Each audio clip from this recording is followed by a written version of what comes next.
Let's keep moving. It is the Parramatta Eels on Saturday night. There is a second game, and there are only 2 games this weekend.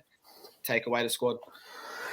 Yeah, look, before I touch on the list, as I've been doing in other ones, look, they've been really, really impressive, the Eels, with their sort of position changes from week to week. Obviously, we talked about, what we haven't really talked about is Dylan Brown. He's going to be out for 3 weeks at the moment, being stood down by the NRL. Hopefully, it's all dismissed, and he can come back and play some good football for the Parramatta Eels. But since I think he only was out for last week, which sort of was good because they had the bye. But previous to that, they were against the Cowboys. I was at that game, and that was sort of on a knife's edge too. It could have gone the Eels, which it did. It could have gone the Cowboys on that night, and they're just finding their rhythm at the moment with playing some good football, grinding it out when it's sort of backs to the wall kind of mentality football. Against like we saw against the Dogs on Monday, it was good to see that the Eels could prevail over that and score the amount of points that they did, even though the Dogs weren't really offering a lot of grunt in their defence in the back end of the game. It was good to see that the Eels could play up to 80 minutes of football and take home the win there. So Clint Gutherson is your fullback, Marcus Sevo, Will Panasini, Billy Simonson, Sean Russell, my man, out on the wing, Ryan Madison. Ryan Madison, is that the bloke who took the 3 week? Wow, he's playing 6. Yep, he's in the 6. Wow, okay. I'm going to call it DJ Assey in the 7, RCG to miss out Origin call-up, Brendan Hands, Offie Ungo, Brycey Cartwright, Andrew Davey, Jermaine Hopgod, Luca Moretti, Joe Offengawi, Matt Dory, MM, Hayes Dunster, Jack Murchie, Kyle Rodwell, Waka Blake, Sean Lane to round out the extended squad. Take it away with the rankings of their attack and defence, Tony. All right, so obviously you do have the Parramatta Eels taking on Manly. Reading the stats, where did I check that sheet? All right, reading the stats, you have the Parramatta Eels have the second best ranked attack in the league at the moment. They have the 6th best ranked defense. So they are firing on all levels. And when you think they did lose Dylan Brown last week, they still put on a show on Monday. I think that's quite impressive. It'll be interesting to see how they go with Ryan Madison and Assey in the 6 and 7. Don't be shocked if you potentially see Clint Gutherson come into that 5'8" position and there's a bit of a shuffle to get Ryan Madison in a different position and someone else to fullback. I just think we live in a world where if you've got a player like Ryan Madison playing 6, you've kind of got what's going on at Manly at the moment with Schuster. So we'll see how that one goes. Who knows? He might even be bigger than Schuster. So we might have a new biggest half pairing in this year. But obviously, like I said, the 2nd best attack, the 6th best defense. They'll be going against the Manly Seagulls, which is the 8th best attack and the 8th best defense. So interesting things to go ahead. As you said for the Eels, like they're the only team outside the top 8 with a positive for and against. Like they only sit 9th, outside the 8 by a point with Manly at 8th. If you actually, on my ladder, they actually sit 7th, surrounding themselves with the Sharks and Raiders, taking away their bye points.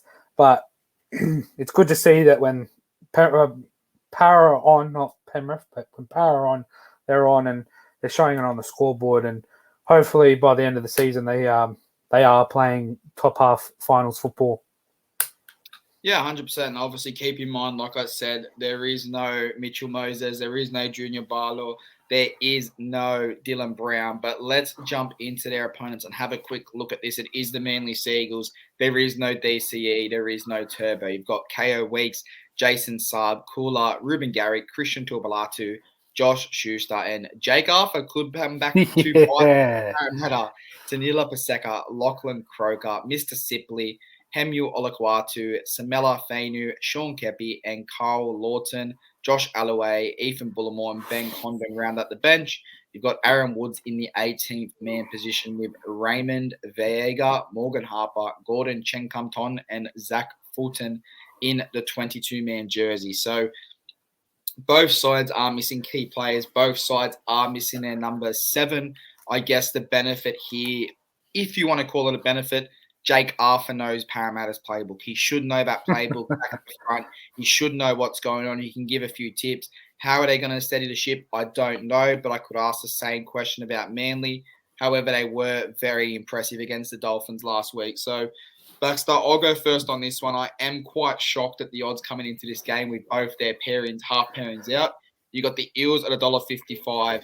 You got Manly at $2.45. I had something different written down here, but I'm going to go to Eels 1-12 in a close one. Oh, finally we agree on one game because I have already have my tip written down with Eels 1-12 before these teams were even announced. So, good to see that we're thinking on the same page here. Well, I mean, I did have 13 plus, but I changed it at the last minute just then. I do have my little sheet here where I had 13 plus. I was a bit more prepared, given we did have an extra day to record this with no Thursday night game. But Baxter, any closing remarks on this team, on this game? It's one with obviously a mix-up in the half pairings. How do you see this one going? I just think Josh Schuster, he looked good, but I think he's a poor steering wheel in a Toyota Camry side at the moment. The wheels have fallen off, and personally, he looks good. Now we talked about his, apparently being overweight, needed to lose weight. He's lost that weight from the looks of things, and he's playing some good football. And he's pushed Cooper Johns out of the 6th role indefinitely, not indefinitely, but this week to play at the Blacktown Workers reserve grade side. So hopefully he can continue this momentum and seal this deal. But I don't agree with the reports that he should be offered a new contract at the amount of money that they're reporting. So there has been an update on that. The first one that did come through did say, I think it was 2.4 over 3 years. I think it's too much, but it's 2.4 over 4 years. Yeah, it was like 850 or something. No, it's about 6. I think it was 620 that he was on. So 2.4 mil over 4 years. So about 6.2K he's getting. Yeah. 600. So I still think that's a bit of a overpriced, because really, what's his CV to deserve that kind of money? He hasn't played. He's not eligible to play State of Origin, but he hasn't played that. He hasn't also played international football, I believe. Hasn't played any World Cup. He hasn't won a Dally M in his position. He hasn't won a ring. They haven't won a minor premiership.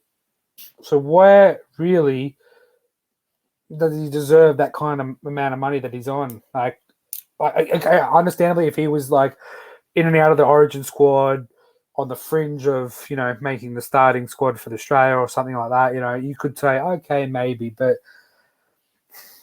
I wouldn't pay that kind of money for a player who hasn't got a good CV. Yeah, I mean, it could just be that maybe this is saying they don't have much faith in Cooper Johns. They don't have much faith after DCE, so they're trying to keep, I guess, yes, it might be a little bit overs, but maybe you have to pay a bit of overs if you think this is the long-term solution if you can't sign anyone else. So it's bound to see what happens. He has had glimpses where we've seen games and we've gone, holy shit, Schuster is on fire, but they're too far. It's either he lines up in a Manly jersey or he lines up in a Tigers jersey with Scott Fulton now at the recruitment of Tigers. So maybe if he's trying to get into the Tigers, maybe there's something we're missing. Maybe it's just he's overweight. He's trying to get out of his Manly contract. Who knows? But Baxter, we are both in agreement here. We think the Eels get the job done in a 1-12.